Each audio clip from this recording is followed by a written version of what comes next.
دا چې عنوان د باب دا ده چې کافر په 7 کلمو کې خوراک کوي، مسلمان په 1 کلمه کې. حدیث مبارک اول اجمالا حضرت پیغمبر صلی الله علیه وسلم کافر په 7 کلمو کې خوراک کوي، مؤمن په 1 کلمه کې. دوم یو واقعه ذکر کوي په دوم روایت کې.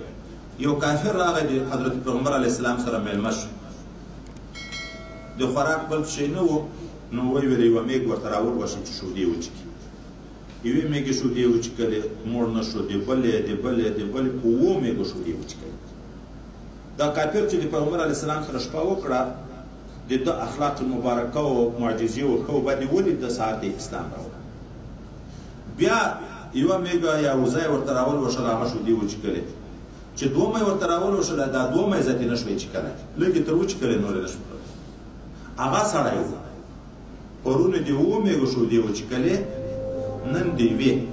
نو نبي علیه السلام په دغه پورې دا خبر وکړه چې کافر په 7 کلمو کې خوراک کوي، مسلمان په 1 کلمه کې.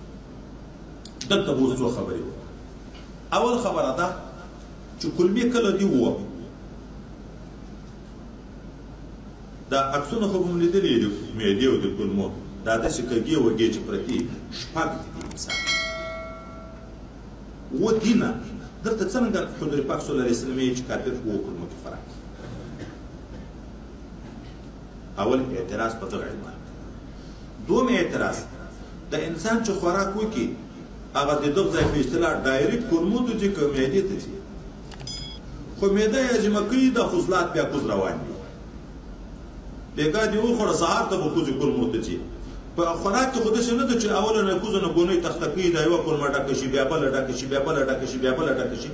حضرت صلی الله علیه وسلم دا خبر څنګه کوي؟ وشوي اول په نفس عدد اعتراض چې کلمې 6 دي 7 دي.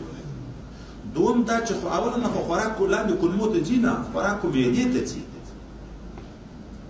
وروسته به بیا تحلیل کېږي، خصله زائد اجزا به کلمو په طرف باندې ځي. نو جواب دا چې حضرت پیغمبر صلی الله علیه وسلم چې دا خبر کړی ده، دا کنایه ده د کثرت عقل نه، حقیقت نه ده تر مراد.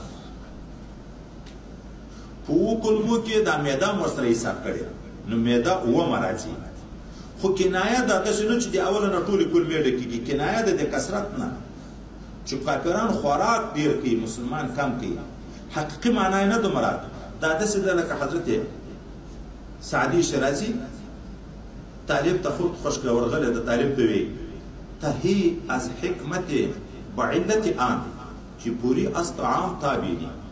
د علم نه ځکه خالي چې د ماړۍ نه تر سپږمو موړې چې دومره ځان موړ کړي چې تر سپږمو پورې ډوډۍ راورسېږي، د مطالعې ځای پاتې کېږي، حافظې کار کوي.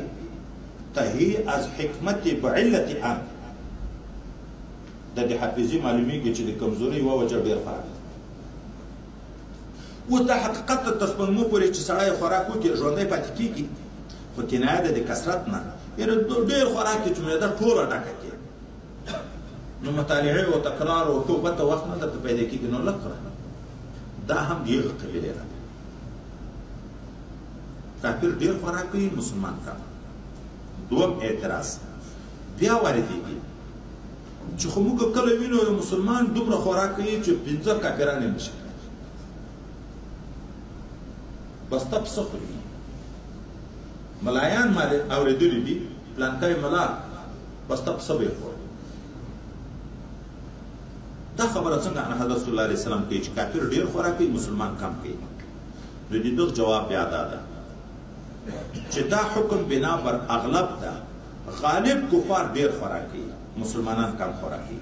اشخاصو په لحاظ خبره نه ده. غالبا ولې غالبا دا حکم ده چې کافران ډېر خوراک کوي، مسلمانان کم خوراک کوي؟ دا حکم ولې ده چې مخکې ما درته ویلي چې را روان ده؟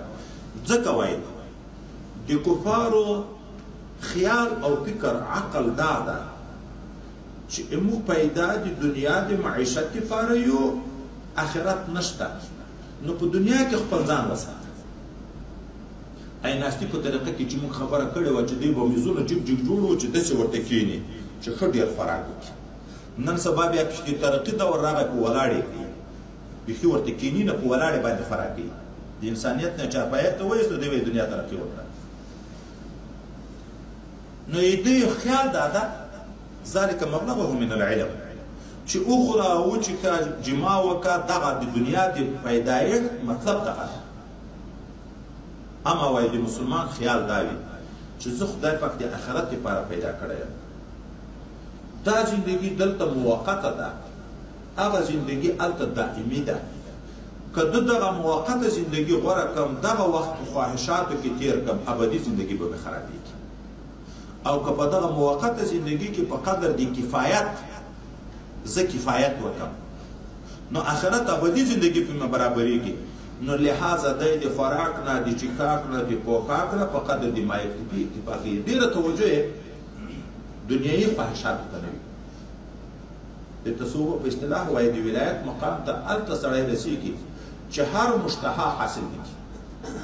کله یو سړی ښه مالدار ده چې چیزو ته یې شوق کېږي اخیستی شي، خو که دا هر شی شوق کېږي او اخلي، هر شی شوق کېږي اخلي، دا د ولایت مقام ته نشي رسېدی. ولې؟ خو ټول خواهشات یې پوره کړه. روپۍ به هم در سره وي، زړه به دې ورته کېږي، وس به دې هم پوره وي، خو د خدای د رضا دپاره به یې پرېږدي. ټول خواهشات په دنیا کې سړی نه پوره کوي. نو ځکه غالبا مسلمان غالبا کم خوراک کوي او کافران غالبا ډېر کوي. نور خو خدای هم دې وساتي چې مسلمان هم غافله شو، د آخرت طرف ته یې پام نه ده. نو کله مسلمانه خبره ډېره شي، خو دا عمومي خبره ده، د اغلب بنابر اغلب خبره ده. او یا الف لام لپاره د جنس نه ده، المؤمن او الکافر کې لپاره د عهد ده. د دغه مشخص سړي حال نبی علیه السلام بیان کړی، خو راوي خیال دا ده چې دا حکم عمومي کړی. ګوره دا کافر پرونی و وزو د میوو میږو شو دی وچکلی، نن چې مسلمان شو بیا دی وی دا یې د یوه حال ذکر کړی، خلکو حمل کړی ده په عموما باندې. نو بیا ځکه اعتراض کوي چې ولې خو هغه د اول مسلمان د دومره ډېر خوراک کوي. خبره خو عامه نه ده کړې، دا د یو شخص په باب کې کړې ده، په بهر تقدیر. وایي ترغیب د تقلید د طعام ته چې مسلمان باید خوراک و چکاک و مسکن و هر چی شي د دنیا ضرورت کې هغه ډېره توجه دغو طرفو ته ونه کړي.